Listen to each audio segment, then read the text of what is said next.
Assalamualaikum warahmatullahi wabarakatuh. Selamat lagi dalam channel Google Pictures. Ini adalah Pantai Bungai. 1 jam daripada Merry kita dapat tengok. Ombak sangat kuat, angin sangat kuat. Tak sure lah sound ni okey ke tak. Kita cuba sajalah. Untuk video kali ni kita akan tengok satu kereta hatchback yang tak kurang menariknya.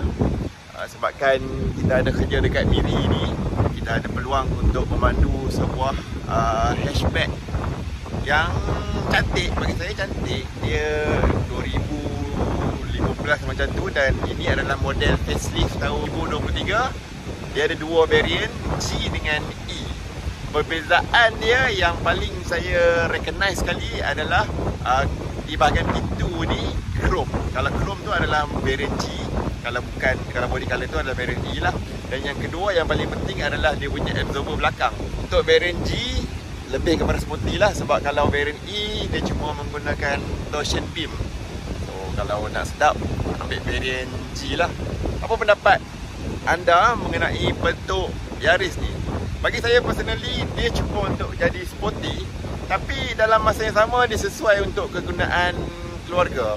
Dia tidaklah begitu sporty sebenarnya, sebab dia punya ground clearance tidaklah begitu rendah pun. Satu malam RM80 untuk aircon, RM60 kipas.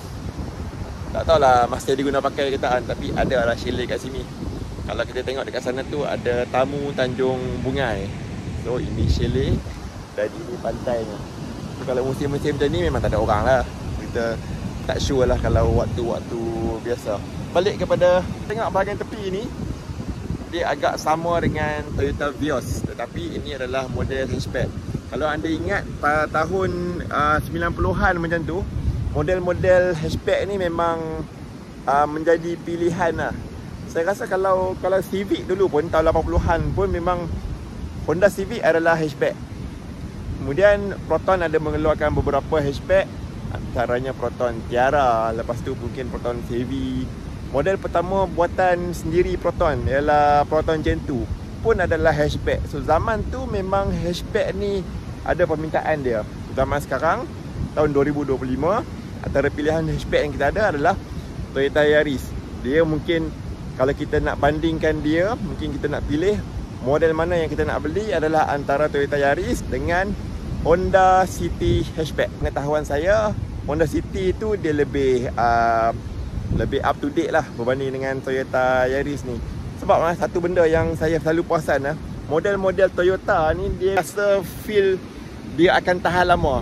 Dia tak akan mengganggu kita punya kewangan lah. Itu kelebihan yang ada pada Toyota menurut saya. Bila bercakap tentang hatchback ni, yang paling perbezaan besar dia adalah bahagian boot lah. Bahagian berbanding dengan kereta sedan, bahagian boot terpisah dengan ruangan dalam. Tapi ini adalah kereta hatchback, so ruangan boot ni adalah sekali dengan bahagian dalam. Personally, saya lebih suka kereta hatchback sebab dia sekali dengan bahagian dalam. Sebab barang-barang elektronik ataupun bag luggage kita sekalipun, kat kotor. Clear sikit kan. So bila kita letak luggage sekalipun dalam kereta sedan, saya terlalu rasa dia punya panas exhaust tu sampai ke ruangan bonnet ni lah. Bila kita hatchback, mungkin aircon dia pun sama cabin dengan dia, so ruangan ni tak terlalu panas. So kita rasa confident lah untuk simpan apa-apa barang berharga ataupun barang-barang elektronik dekat bahagian belakang ni. Kalau kita kereta sedan, saya selalunya akan simpan barang elektronik dekat bahagian depan lah, jarang untuk letak dekat bahagian bonnet. Sebab saya tahu bahagian bonnet kalau kereta sedan memang selalunya akan panas. So ruangan bonnet kereta Yaris macam ni lah. Bagi saya cukup luas, cukup untuk letak luggage. Ni size bag dia.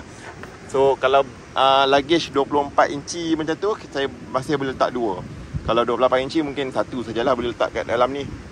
So itu adalah bahagian dia ada top tether dekat sini. So pelik jugalah. Tak selalu top tether dekat belakang kerusi, tapi dia ada dekat sini. So mungkin dia punya pemasangan dia tu akan memanjang macam ni lah. Macam tu.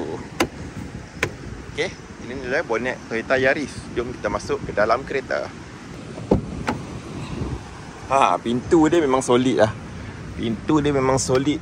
Kalau kita kata kita ni senyap ke tak, kita tengok pintu dia. Pintu dia solid. Macam tu. Sorry kita tak sempat nak mengemas drone tadi. Kita baru lepas shoot drone. So, inilah dia paparan dashboard dia. Kita tunjuk start dulu. Kita start dulu Alright. Okay. Ni ada paparan dashboard, meter cluster. Dia ada double. Saya kurang berminat sikit kat sini. Bila saya masuk ni saya perasan dulu. Mungkin dia tak adalah mengganggu mana. Tapi dia ada meter analog, dia ada juga meter digital. So dia double. So tak apalah, dia punya cara lah. So ini ada paparan dashboard. Dan Toyota ni selalunya dia akan letak caution dulu. So bila kita nak dengar lagu ke, kita nak buka radio ke, kita tekan OK kat sini. Dia takkan automatic pergi dekat radio tu lah. So it's okay. Dia punya falsafah lah. So kalau kita tengok Toyota punya ni, memang banyak button-button dekat steering, dekat bawah ni, dan juga dekat bahagian aircon dan juga radio. Radio dia ada juga touchscreen dekat sini. Tapi tak apa, tak mengganggu sebab kita ada button volume up, volume down juga dekat steering. Kita tak payah ada kat situ pun tak apalah. So dia ada juga mute button pun dekat sini. So good. Saya suka dashboard ni, kecuali steering ni. Apa yang saya kurang gemar tentang steering ini adalah steering ini cuma boleh dilaraskan atas dan bawah, tetapi bukan ke depan dan belakang. So kalau kita tengok steering ni memang rapat betul ke dashboard tu. So bila kita bawa tu kita rasa jauh sikit lah. Untuk saya punya sitting position, saya rasa steering ini agak jauh daripada saya lah. So macam tangan saya memang betul-betul straight lah bila saya bersandar pada kerusi. So tak tahulah kenapa untuk kereta Yaris patutnya dia dah boleh lah ada ke depan ke belakang ni. Saya perasan juga kalau Toyota Hilux pun saya perasan juga benda ni. Saya nampak in visual steering tu memang rapat betul dengan dia punya dashboard. So itu mungkin cara Toyota lah. So ini adalah kereta Toyota Yaris 1.5 liter, enjin yang tahan lah. Banyak model-model lain pun pakai enjin yang sama juga. Dari segi power output dia 107 Nm, 107 PS, 140 Nm torque. Atas kertas nampak agak underpower kalau kita banding dengan kereta-kereta lain, terutamanya kereta Proton yang atas kertas memang tinggi betul dia punya horsepower dan juga torque dia. Tapi bila bawa kereta ni dia just nice. Macam saya cakap tadi, Toyota ni punya karakter dia agak pertengahan. Dia tak pergi kepada performance dan dia tak pergi juga kepada comfort. Dia memang tengah-tengah, serba-serbi tengah-tengah. Kalau kita lain tu, kita rasa kalau kita nak bawa sporty, kita bawa kereta tu. Kalau kita nak kereta yang comfort, kita bawa model ini. Kalau kita rasa kita nak tahan lama, dia model itu. Macam tu lah. Tapi Toyota ni memang semua tengah-tengah. Mungkin kalau kita first impression orang, dia akan kata tahan lama lah. So boleh juga kata macam tu. Tapi untuk feel pemanduan, memang dia tengah-tengah lah. Dia tak laju, dia tak slow underpower pun tak rasa. Dia tak comfort sangat, dia tak stiff sangat. Macam tu lah. So saya nak komen juga dekat bahagian ini, bahagian aircon. Semua button ni, dia bukan touchscreen. Ini memang satu benda yang bagus lah. Saya nak komen dekat bahagian gear ni. Gear ni saya suka sebenarnya. Memanglah sekarang dah gear button apa semua kan. Tapi pada zaman ataupun kereta-kereta yang masih menggunakan CVT ataupun 480, 680, DCT dan sebagainya, dia masih ada konsol dekat sini. Saya suka sebenarnya dia ada teri macam ni yang dia ada macam tu. Dia ada tangga dia. Dia ada tangga dia. Tapi kita kena ke kiri dia, kita tahu dia R. Kita tarik lagi, kita tahu dia D. Kalau dia ada ke kiri sikit, kita tahu dia R. Kita tahu dia D. Kemudian dia ada juga ke kanan M. Dia ada juga apa kita panggil? Ni lah yang kat steering ni. Allahuakbar, saya tak ingat.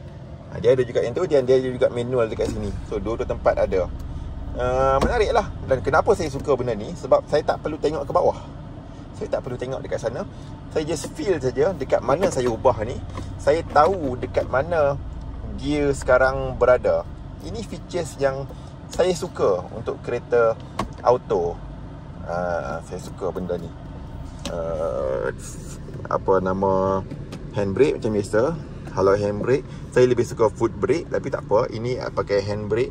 Cuma dia punya konsol dia agak rendah lah daripada seat ni. Dia agak rendah, tapi okey lah. Ruangan cup holder yang agak luas. Dia ada juga dekat sini. Tak begitu besar. Saya tak sure botol besar boleh masuk ke tak. Rasanya tak boleh. Saya tak cuba. So ruangan dalam juga yang saya suka adalah daripada bumbung, daripada sampai ke tiang, sampai ke bawah, semuanya all in black. Ini satu saya sukalah. Saya suka tentang Toyota Yaris. Dia punya 360 okey saja. Bukanlah satu compulsory sangat untuk kereta yang bersaiz macam ini. So okey saja. Apa lagi yang kita nak tahu daripada Toyota Yaris ni? Boleh komen dekat bawah. Ruangan belakang pun semua all black. Semua all black. Dan selesa untuk driver belakang. Kalau tanya saya apa ciri penting yang kita kena tengok sebelum beli satu kereta kan, ialah dia punya keselesaan, terutama dari segi NVH, noise yang kita dengar dekat dalam kereta ni. Toyota Yaris agak cemerlang. Yang pertama, bila kita tutup pintu pun tadi saya dah tunjuk, memang kita rasa kedap tu lah. Bila kita bawa cruising 100 km/h, bunyi angin hampir macam tak ada. Minimum. Tapi ada sikit-sikit bunyi tayar. Tapi dia di cover lah. Sebab sistem radio kereta ni agak sedap juga sebenarnya. Okey lah, standard Toyota. Memang Toyota punya radio bukan macam ni lah. Dia okey. Macam mana nak tahu saya punya preference untuk radio tu sedap tak sedap? Ialah bila kita dengar tu vocal, bass dan juga treble, kita dengar dia asing. Dia tak macam blend. So bila kita buka kuat tu, kita rasa bingit. Tapi untuk Yaris tak. Memang kita dengar muzik tu sedap. Kalau kita nak dengar apa podcast pun sedap. Dan bila kita buka volume, certain volume, bunyi enjin ke, bunyi jalan ke, kita dah tak rasa dah. Kita dah tak dengar dah. Kita dah dengar bunyi radio yang tak terlalu bingit tapi sedap untuk bawa. So bawa kereta Yaris ni pun macam saya cakap tadi, kereta Toyota ni dia macam tengah-tengah. Dia tak terlalu stiff, dia tak terlalu selesa sangat. So dia okey untuk cornering yang high speed punya tu. Dia rasalah dia punya ni, sebab ground clearance dia tidaklah terlalu rendah. Dia agak tinggi juga sebenarnya. Driving mode untuk 107 PS 140 Nm top memang tak terlalu power. Saya pun tak faham kenapa kereta ni masih ada sport mode dan juga eco mode dekat bawah ni. Tapi dia ada lah. So okey je lah. Berbanding dengan kalau kereta lain tu dia ada eco assist. Maknanya kalau kita bawa normal, dia akan tunjuk kita bawa tu eco, jimat. Tapi kereta ni tak lah. Kereta ni kalau kita nak buat eco, kita boleh tekan eco. Kalau kita nak bawa cara sport, kita boleh tekan cara sport. Kalau kita tak tekan apa-apa, dia normal lah. So perbezaan dia memang tak banyak lah. Sebab enjin ni memang tak power pun. Memang tak power mana pun. Itu saja untuk video kali ni. Jumpa lagi di video akan datang. Bye bye. Assalamualaikum.